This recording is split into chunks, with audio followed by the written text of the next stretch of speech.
Jujutsu Kaisen chapter 227। Gojo ने कुछ ऐसा किया था जिसकी एक्सप्लेनेशन किसी के भी पास नहीं थी। कुसाकावे कहता है रिवर्स कस्ट टेक्निक से अपनी नॉर्मल कस्ट टेक्निक को रिकवर करना ओकोत्सु। यूटा कहता है मैं भी यही कहता कि यह इम्पॉसिबल है, पर अभी अभी गोजो सेंसे ने ये कर दिया। रियोई की तेनकाई के बाद जो कस्ट टेक्निक बर्न आउट हो जाती है वो किसी नॉर्मल फिजिकल डैमेज से काफ़ी अलग होती है। ये बिल्कुल वैसा ही है जैसे कोई मशीन ओवर हीट हो जाए, भले ही वो टूटी हो पर फिर भी उसे कूल डाउन होने का टाइम देना होता है। माकी कहती है तो तुम कहना चाहते हो कि हम रिवर्स कस्ट टेक्निक से सिर्फ नॉर्मल फिजिकल डैमेज को ही रिकवर कर सकते हैं, पर एक कस्ट टेक्निक को नहीं। हाँ, मैंने हमेशा यही सोचा था, पर शायद मैं गलत था। क्या ये सच में हो रहा है? क्या गोजो सेंसे ने ये सच में किया? गोजो सुकना से कहता है तुम अपनी रेंज को और बढ़ा सकते हो, है ना?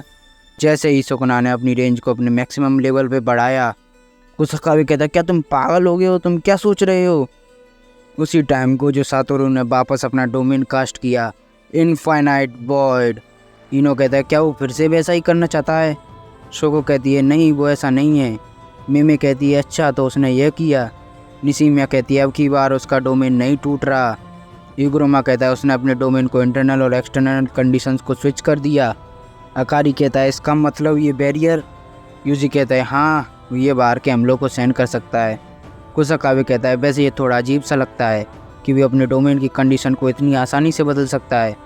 गोजो कहता है तो चलो इसे ऊपर से शुरू करते हैं, पर जब ही सुकना गोजो के पैर को पकड़ लेता है उसके बाद वो अपने हाथों से हमला करने की कोशिश करता है।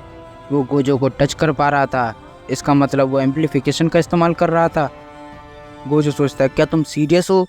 सुकना डोमेन एक्सपेंशन और डोमेन एम्पलीफिकेशन का एक साथ इस्तेमाल कर रहा था। क्या उसे इसकी आदत हो रही है? क्योंकि उसकी आउटपुट और भी बढ़ती जा रही है। वैसे ये इम्पॉसिबल नहीं लगता।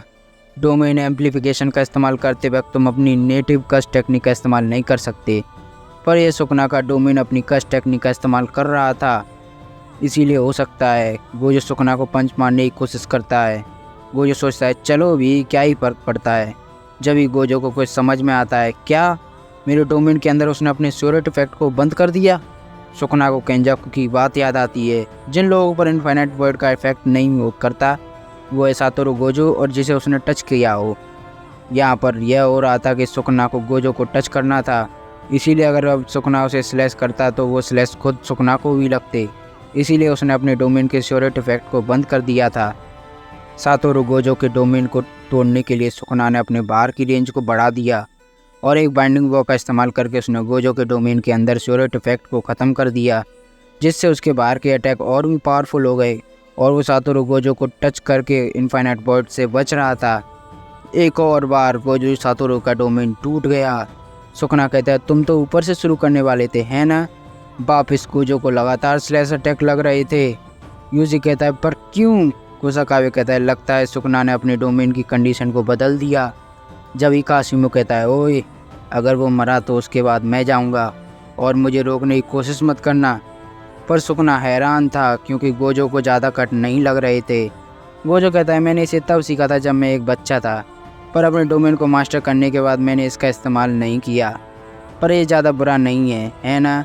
कुसाकावे कहता है फ्लोइंग ब्लॉसम इमोशन, उन सब में से किसी को भी पता नहीं था कि ये क्या होता है। मेमे कहती है ये वियर्ड है ना कि तुम इतनी चीज़ों का पता है। कुसाकावे कहता है बिग थ्री सॉर्सर फैमिली की एक सीक्रेट आर्ट है, ये एक एंटी डोमेन टेक्निक है। पांडा कहता है अगर इसके बारे में तुम्हें पता है तो ये ज़्यादा सीक्रेट नहीं है। कुसाकावे कहता है इससे हम कस्ट एनर्जी को ऐसे इस्तेमाल करते हैं कि वो हर चीज़ को रिपेल करे जिसे भी हम टच करते हैं। ये गोजो के इनफाइनाइट वॉर्ड के आगे काम नहीं करती, पर सुकना के सिंपल स्लैश अटैक के लिए काफ़ी यूज़फुल है और ये सिंपल डोमेन की तरह भी नहीं टूटेगी। चोजो कहता है पर फिर भी उसे चोट लगेगी क्योंकि वो टेक्निक डोमेन के आउटपुट को सहन नहीं कर सकती। सोको कहती है वैसे ठीक है क्योंकि वो रिवर्स कस्ट टेक्निक से अपनी नॉर्मल कस्ट टेक्निक को रिकवर कर सकता है, इससे उसे हील होने का टाइम भी मिल जाएगा। यूटा सोचता है क्या सच में? पर जब ही गोजो कहता है यो इट्स तेनकाई, क्या फिर से? अकारी कहता है अब की बार ये काफ़ी बड़ा है। कासिमो कहता है क्या वो सुकना की पूरी रेंज को कवर करना चाहता है? कुसाकावा कहता है सच में वो अपनी कंडीशन को कितनी आसानी से चेंज कर सकता है। मेमे कहती है पर क्या ये एक बैड मूव नहीं है, क्योंकि अपने डोमेन की रेंज को बढ़ाने के बाद उसकी पावर और भी कम हो जाएगी। युग्रोमा कहता है भले ही अब की बार उसका डोमेन बाहर से तबाह नहीं होगा, पर इसका कोई भी फ़ायदा नहीं है अगर वो अंदर हार जाए। पर जब ही वो बैरियर टूटने लगता है, कासिमो कहता है क्या इसने काम नहीं किया। निशिमिया कहती है नहीं रुको, ये बैरियर जल्दी छोटा हो रहा है। वो बैरियर बहुत ही छोटा हो जाता है और ये चैप्टर यहीं पे ख़त्म हो जाता है। तो मिलते हैं नेक्स्ट चैप्टर में, तब तक के लिए टाटा बाय बाय।